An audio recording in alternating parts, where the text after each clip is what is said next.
Hey guys, Mustache Man. So on this project I'm going to be making a shadow box for a chief. So I've got the box right here. I think I'm going to do about a 48 by 24 inch box, which means I'm going to have to go to the glazer to go get the glass for the door.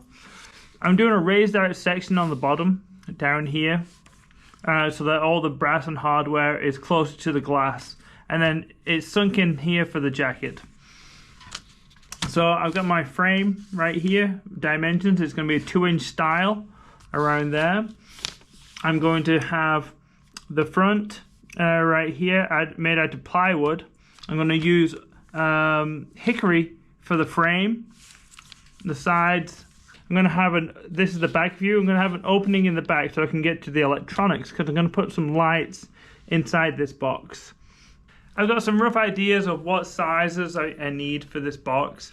I'm going to get the wood from Peterman Lumber. They have a good supply of hickory and alder and maple. So if I don't see the hickory that I want to get, I can choose something else, maybe walnut. But I want something with some character. The chief that's retiring, he likes to work with his hands, so I think he would appreciate the knots and character to the wood. So I'm going to get the plywood from Rugby Hardwood here in Las Vegas. When it comes to the glass, I'll have to look around and see what's available. Normally I get the glass from Lowe's, and they'll cut 2 edges of that glass for free. However, on this project, it's going to be a little bit bigger. I'm going to need to go see a real glazer. I will install the glass myself with some silicone from Home Depot. I'll use some power grab to stick in the corkboard. Corkboard I'm actually going to get from Target. The felt from Michaels. And then the hardware from maybe Lowe's, some brass hardware I think will be good for that. And then the lights I get from Amazon, which are about $10 for the groovy lights, which are really cool. They're programmable from your phone. Okay, walnut will be a lot of money. Yeah. We need a lot of pieces. Maple, so this is a maple. Maple you can still get some good colors and movement out of it. Yeah. And some interesting sections. But for the most part, it's going to be pretty bland. And then we don't want red oak. Poplar, we don't want it too soft.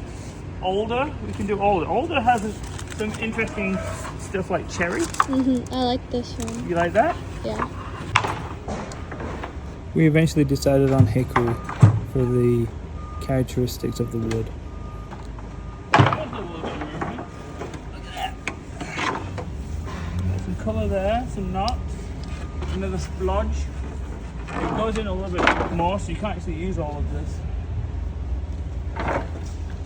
I think that one would work. So we need the 6 inches. Ooh. Not wide enough. 7 inch. Like we could use that for one of them. And then for a second one, what do you think? Would you rather do that, Juliet, or this? For the box? For the box.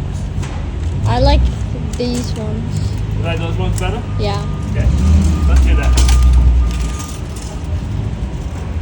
Put that on this card. Once we had chosen the wood, we need to get it paid for and then get it over to my brother-in-law's shop so we can cut it down.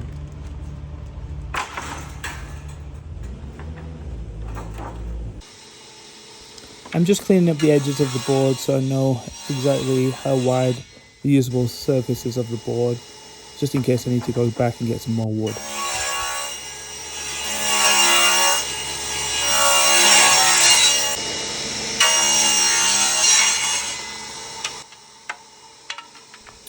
I also bought some 3/4 inch shop maple plywood from Rugby Hardwood. I'm cutting that down to size as well to make sure I have enough. This is going to be plenty though.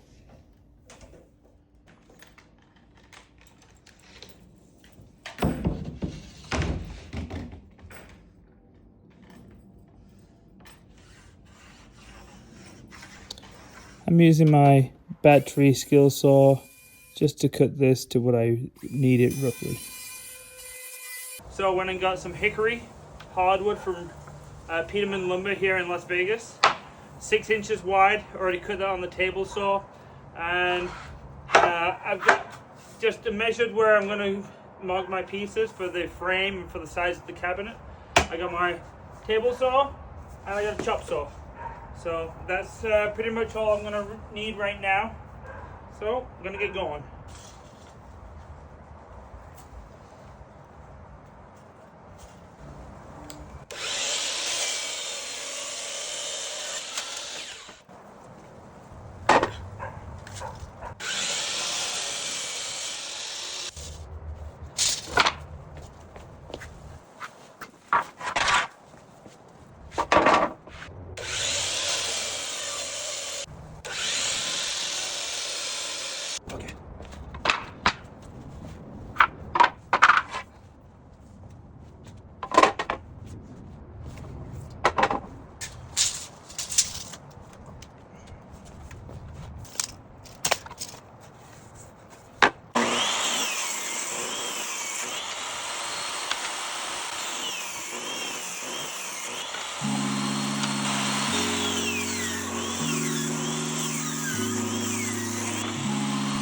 On these pieces, I'm cutting them down so that they're wide enough for the face frame, which is 2 inches wide. I'm cutting the sides of the box right now and beveling the edges to have a 45-degree corner.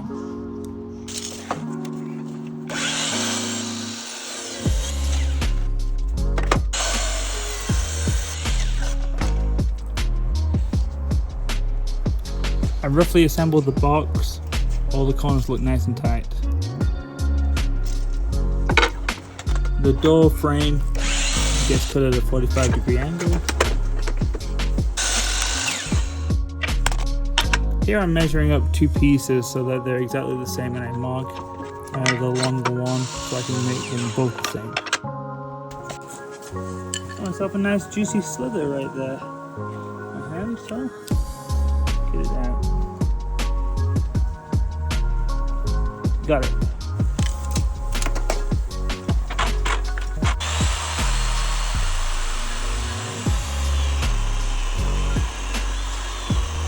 The next job is to cut the groove in the back of the cabinet for the plywood to sit inside.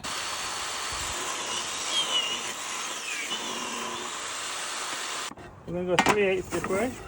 How deep do we want it?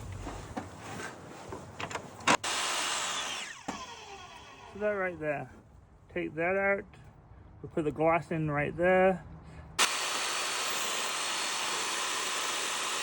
Very nice. Nice little ledge for the glass to sit on and get silicone in there. We'll use that edge. Beautiful.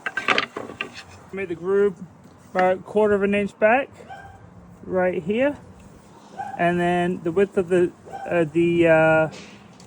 plywood, and then come down to about that depth.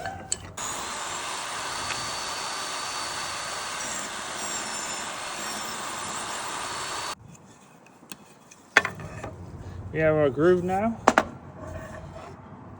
right there, for our plywood to sit into.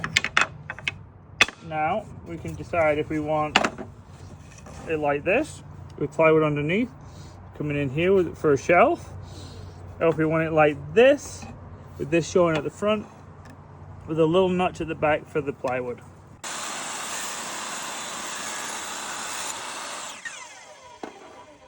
So now what we have, the plywood at the back, right here, can sit right here and it can be a ledge.